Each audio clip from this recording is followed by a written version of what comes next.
Journée du Mali au deuxième sommet économique et humanitaire Russie-Afrique à Saint-Pétersbourg. Un tremplin pour notre pays de faire connaître ses potentialités afin d'attirer les investisseurs russes et étrangers.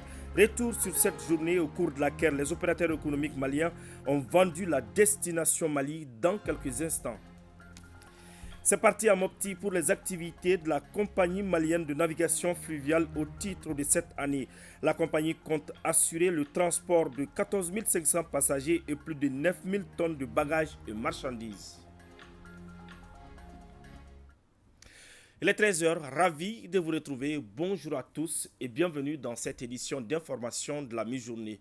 Nous vous amenons directement à Saint-Pétersbourg en Russie. Le président de la transition a rencontré ce matin son compatriote vivant en Russie. Les échanges ont porté sur l'évolution de la situation socio-économique du Mali. Je vous propose un extrait de l'intervention du chef de l'État.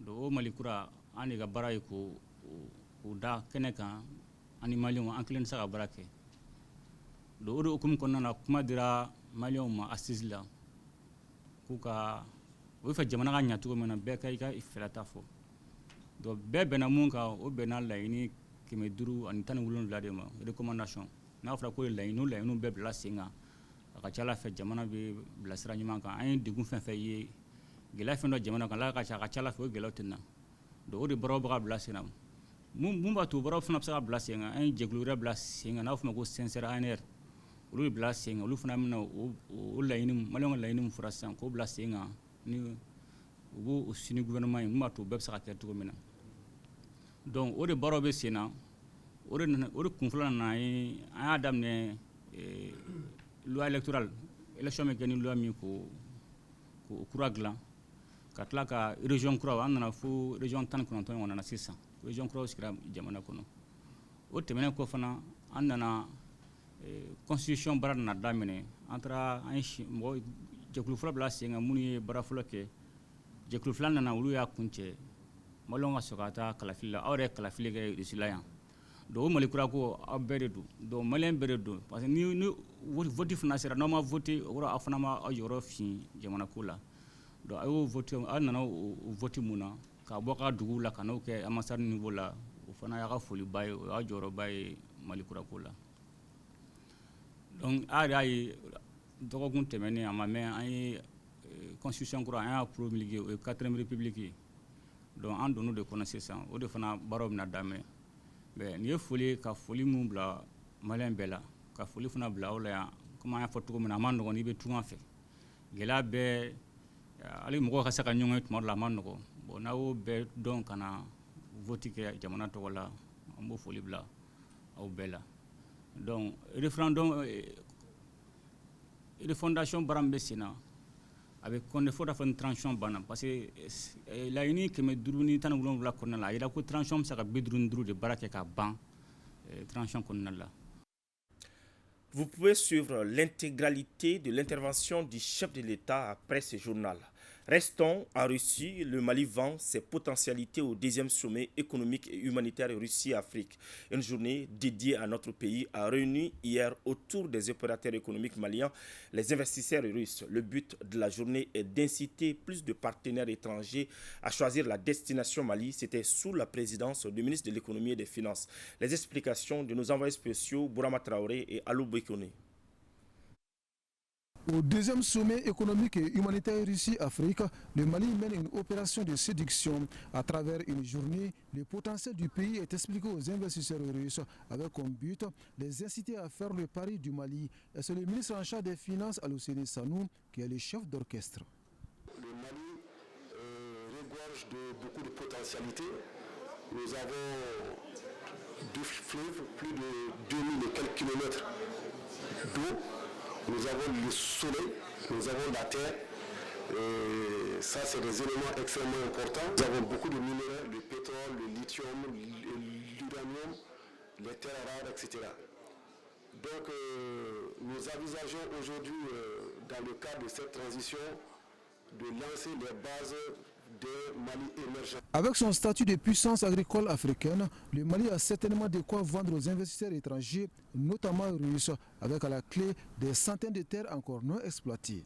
Le potentiel agricole malien se chiffre à peu près à 45 millions d'hectares de terres agricoles. C'est extrêmement important, dont 2,5 millions de terres arables, aménageables et irrigables. Donc il y a de la place pour ceux qui veulent investir dans l'industrie. Outre ce potentiel agricole disponible, le Mali s'engage à sécuriser les investissements des partenaires et bien d'autres avantages. Le Mali autorise à chaque investisseur à rapatrier son bénéfice entièrement. Et en plus de cela, le Mali accepte que les investisseurs viennent investir tout seuls, sans être obligés d'être avec des Maliens, des partenaires maliens. En marge de la journée du Mali, l'Agence pour la promotion des investissements a conclu un partenariat avec la fondation russe Roscongress, organisatrice du 2e sommet Russie-Afrique. Un début de collaboration entre les deux structures pour booster les investissements étrangers dans notre pays. C'est très important pour le Mali parce qu'il permettra d'augmenter l'investissement direct étranger. L'idée, si l'investissement direct étranger augmente, ça veut dire que le PIB, le produit intérieur brut, va augmenter, la croissance va augmenter, l'emploi va augmenter. Par cet acte, les secteurs privés maliens et russes veulent s'inscrire dans la dynamique des pouvoirs publics, celle de donner plus de poids à l'axe Bamako-Moscou. Retour au Mali, double cérémonie pour les entrepreneurs maliens dans l'agrobusiness. La restitution des missions commerciales Mali-Pays-Bas et le lancement officiel du réseau Mali-NL. L'objectif est de mettre en relation des entrepreneurs et partenaires du Mali avec ceux du Pays-Bas. Awa, Adama Koulibaly et Oumar Katraoré nous font le compte-rendu. C'est la fin de 4 années de missions économiques et commerciales entre le Mali et les Pays-Bas. Une trentaine d'instruments ont été dédiés au développement du secteur privé, notamment l'agrobusiness. Après une expérimentation de ces outils, le résultat est satisfaisant. Le plus important, c'est surtout les instruments qui sont liés aux études de faisabilité, les instruments qui sont liés au financement des infrastructures, et surtout un fonds qui est dédié complètement au financement des PME. Il y a d'abord 600 millions au niveau de l'industrie agricole, 517 550 000 CFA sur le secteur de l'élevage, 13 milliards de francs CFA sur tout ce qui est volaille. 219 emplois qui ont été créés. Ces performances ont motivé la mise en place du réseau Mali-Netherlands Business Network, ajouté aux échanges commerciaux entre le Mali et les Pays-Bas, estimé à plus de 100 milliards de francs CFA par an, dont plus de 80 milliards dans le domaine de l'agriculture. Le pays regorge beaucoup de ressources en termes agricoles, de produits agricoles, mais on a des difficultés pour les transformer. Donc on n'a pas la technologie. Donc l'apport du réseau, ça va être de faire la mise en relation entre les PME qui sont dans la transformation de nos produits locaux, avec les techniciens, les technologues et puis les experts néerlandais pour nous soutenir, nous appuyer. Le bureau exécutif du nouveau réseau compte 8 membres établis pour un mandat de 5 ans renouvelable. Je vous l'annonçais dans les titres, la compagnie malienne de navigation fluviale Comanaf a donné à Mopti le top départ de ses activités au titre de 2023. Pour cette campagne, il est attendu environ 14 500 passagers et plus de 9 000 tonnes de bagages et marchandises, nous dit notre reporter Oumar Maïga. C'est dans la Venise malienne Mopti que le bateau Firoun Ag Al-Ansar a donné le top départ des activités de la compagnie malienne de navigation au titre de l'année 2023. Ce qui fait la spécificité, c'est que le niveau de l'eau à Mopti est un peu plus élevé qu'à Koulikoro. À la fin de la campagne pratiquement et en début de campagne aussi, les unités se trouvent à Mopti. Ainsi, une gamme riche et variée de bateaux, à savoir les bateaux courriers et les bateaux passagers, fera la rotation entre l'escale de Koulikoro et de Gao. Les priorités, c'est le désenclavement. Nous avons fait des prévisions pour à peu près 85 rotations de nos bâtiments, les bateaux courriers et les bateaux passagers. Nous estimons transporter 14 500 passagers cette année. 9370 tonnes. Donc ça désengorge l'utilisation de la route. C'est un transport de masse qui permet au moins aux routes de souffler. Et c'est un moyen écologique parce qu'on a moins de gaz d'effet de serre qui se dégagent pendant la période. Donc c'est un moyen doux, ça permet aussi touristiquement de voir beaucoup de localités. La reprise du trafic fluvial va favoriser le transport de masse et le désenclavement de plusieurs localités des régions du centre et du nord. Tant que la voie d'eau n'est pas assez dégagée, la durée de la traversée est un peu plus longue. Donc si nous avons ces deux activités, faire l'exploitation et l'entretien du chenal, ça nous permet vraiment d'aller un peu plus loin. Érigé en établissement public à caractère industriel et commercial le 4 juillet 2023, la Comanaf entend relever plusieurs défis, entre autres le désenclavement, le dragage, l'entretien des quais et des chenals, toutes choses qui permettront à la Comanaf de diminuer le temps de rotation et la charge de l'exploitation. Restons à l'intérieur du pays. La direction régionale de la protection civile de Tombouctou se dote d'un nouveau plan de contingence multirisque 2023-2024. Il a été adopté lors d'une journée entre les acteurs de la région en charge de la gestion des risques et catastrophes. Le reportage est signé Yaya Tandina. Après les journées d'identification, d'analyse et de classification du plan de contingence, les acteurs en charge de la gestion des risques et catastrophes se retrouvent pour la validation du plan de contingence multirisque à Tombouctou. Organisé par la Direction régionale de la protection civile de Tombouctou et financé par la Croix-Rouge malienne, 4 grandes contingences ont été adoptées, à savoir les mouvements des populations, les inondations, la sécheresse, les épidémies épizooties. Dans chaque contingence, les scénarios ont été définis et développés. Des débats riches ont permis de bien renseigner le document tant stratégique qui sera bientôt désagrégé dans les niveaux local et communal. Fort est de reconnaître que dans la région de Tombouctou, la gestion des risques et catastrophes représente un défi majeur. En étant conscient que les catastrophes naturelles ou humanitaires ne sont malheureusement pas évitables, cependant, grâce à une préparation adéquate et à un plan d'action solide tel que celui-ci, nous pouvons minimiser les conséquences dévastatrices et maximiser nos chances de survie. Face à ces multiples challenges, il devient essentiel d'établir une stratégie efficace afin de prévenir et gérer ces catastrophes.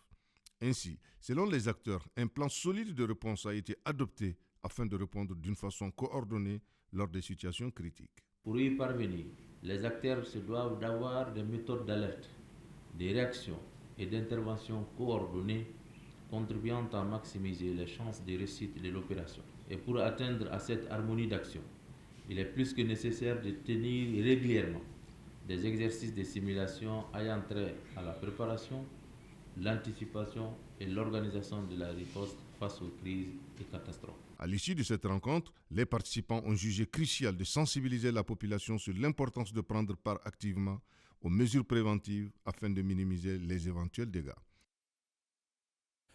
89,71%, c'est le taux de couverture régionale des personnes vaccinées contre le Covid-19 dans les régions de Ségou et de Sang. Ce chiffre a été rendu public lors de la restitution de la campagne de vaccination contre le Covid-19, deuxième vague 2023 à Ségou. Amidou Diallo pour le reportage. Il s'agit à travers cette restitution de mettre les autorités administratives, des élus et les agents des districts sanitaires des régions de Ségou et de Sang au même niveau d'information sur la campagne de vaccination contre le Covid-19, deuxième passage. La rencontre est initiée par la Direction régionale de la santé de Ségou sur le financement du projet REDIS 3 à travers la Banque mondiale. Le résultat est satisfaisant. Parce que sur une prévision à peu près de 100 000 personnes à vacciner, nous avons pu vacciner plus ou moins à peu près 100, soit une couverture donc de 89%. Et nous avons des difficultés parce qu'il s'agit de la vaccination contre la Covid-19. À présent, les uns et les autres sont réticents et aussi, les gens pensent que la Covid-19 n'est plus d'actualité. Non. Il ne faut pas qu'on se trompe. Malgré ces difficultés soulignées, les activités de la campagne ont été bien menées. Il s'agissait de vacciner toutes les personnes âgées de 12 ans et plus, y compris les femmes enceintes allaitantes avec des vaccins Pfizer. Toutes les personnes âgées de 18 ans et plus, y compris les femmes enceintes et allaitantes avec des autres vaccins. La stratégie de vaccination utilisée était celle utilisés auparavant, centres fixes et stratégies avancées. À l'issue de cette restitution, l'accent en particulier est mis sur la formation des agents de saisie pour la réussite de la campagne future. À Kayes, le gouverneur de région, le colonel Moussa Soumaré, a rencontré les directeurs des services régionaux et l'ensemble des forces vives de Kayes. Objectif, les remercier pour leur forte implication à la réussite de la visite le 23 juillet dernier du président de la transition, le colonel Assimi Goïta, dans la cité des Rails. Le compte-rendu est signé Balkissa Sadibou Chérif Haïdara.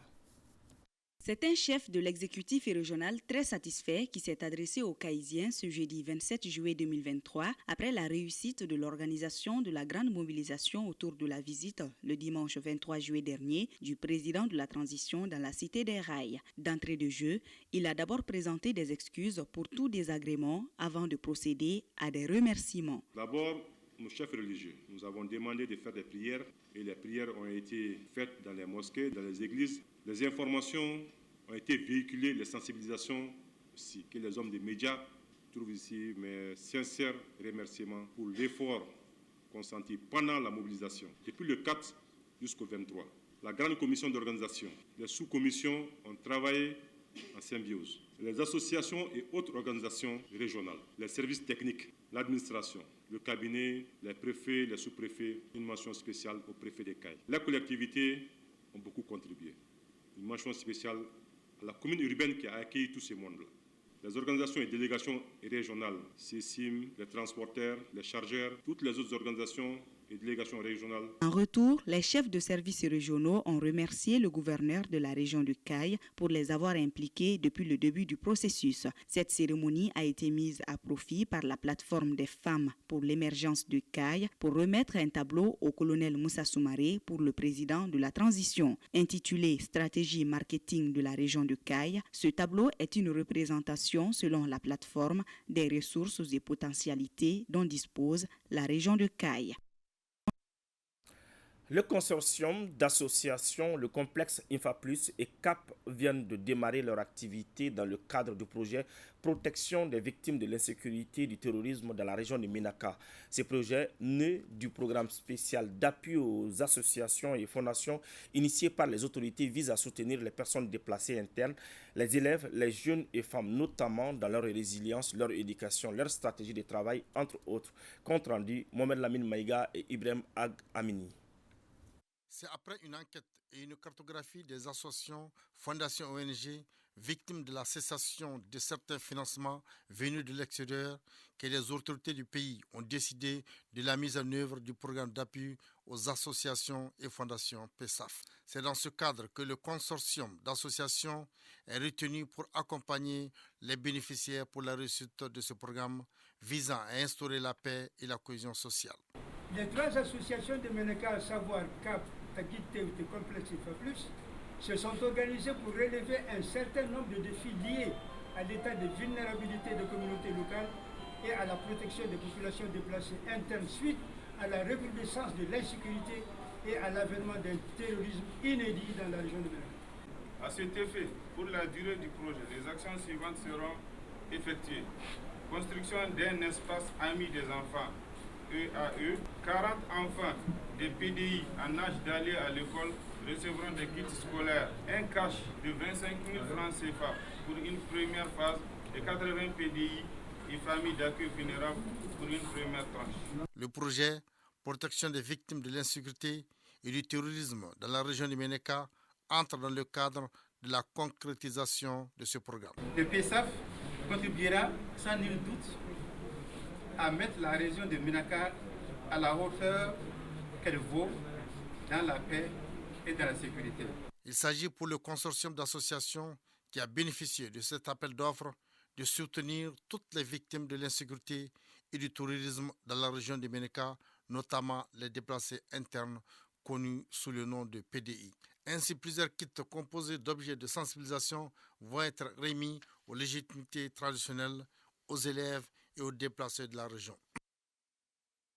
Sur un tout autre plan, convaincu par la gestion efficace de la transition, le jeune malien Souleymane Konaté vient de matérialiser cette conviction en marchant de la Côte d'Ivoire pour remettre le drapeau du Mali au ministre en charge des sports pour le président de la transition, le colonel Assimi Goïta.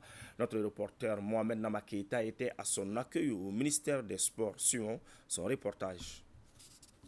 Parti d'Abidjan le 15 mai à pied, muni du drapeau du Mali et d'une lettre pour le président de la transition, le colonel Assimi Goïta, Souleymane Konaté a été accueilli le mercredi 26 juillet par le ministre chargé des Sports. Le jeune marcheur est accompagné par le maire de Sikorolé dans la commune de Yamfoulila, d'où il est originaire. Au nom de la communauté malienne établie en Côte d'Ivoire, au nom de la communauté d'Iwasoulou, vous charge de remettre ce drapeau de l'honneur et de la dignité du marcheur M. Souleymane Konaté à son Excellence le colonel Assimi Goïta, chef de l'État, président de la transition. Établi en Côte d'Ivoire depuis 3 ans, ce jeune travailleur du port d'Abidjan a un message d'encouragement pour le président colonel Assimi Goïta. Le travail que le président de la transition, le colonel Assimi Goïta, réalise à la tête du Mali n'est caché de personne. C'est pourquoi je suis venu de la Côte d'Ivoire à pied pour remettre le drapeau au ministre en charge des sports à transmettre au président Assimi Goïta. Le fait de quitter à pied la Côte d'Ivoire pour arriver ici avec toutes les difficultés, pour nous, c'est quelque chose à saluer. C'est qu'aujourd'hui, il vient remettre le drapeau au président de la transition, qui est aujourd'hui le premier leader du pays, qui est en train de donner la voix aujourd'hui pour la libération du pays. Il peut être fier, il a remis le premier drapeau du marcheur de la 4e République. Il peut être fier de ça. Et au nom des hautes autorités du pays, nous recevons ce drapeau et nous lui promettons que ce drapeau sera remis à qui de droit. Souleymane Konaté a fait signer un cahier par des autorités tout au long de son parcours en guise de preuve de sa démarche. Voilà, c'est la fin de cette édition. Merci de l'avoir suivi. Bonne suite de programme sur ORTM 1.